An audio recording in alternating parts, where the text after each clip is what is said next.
Senior सहाफ़ी अयाज अमीर पर हमले का मुकदमा दर्ज कर लिया गया है। मुकदमा अयाज अमीर के ड्राइवर की मुद्दत में थाना किला गुजर सिंह में दर्ज किया गया है।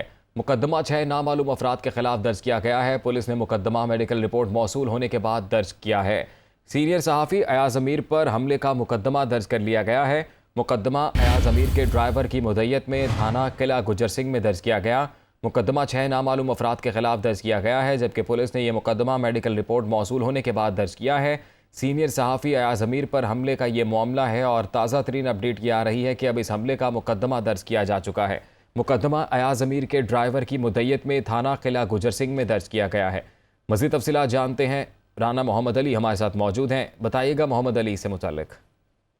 जी, थाना कला गुजर सिंह के अंदर 6 नामालूम अफराद के खिलाफ मुकदमा दर्ज कर लिया गया है। इसमें तशद्दुद और दीगर जो दफा शामिल की, इसमें 147, 149, 506, 382 की दफा के तहत जो मुकदमा दर्ज किया गया और जो इन्वेस्टिगेशन के हवाले से मुतल्लिका डिपार्टमेंट को FIR है वो हड़ताल कर दी गई है। बहुत शुक्रिया आपका राना मोहम्मद अली, तफसीलात से आगाह कर रहे थे।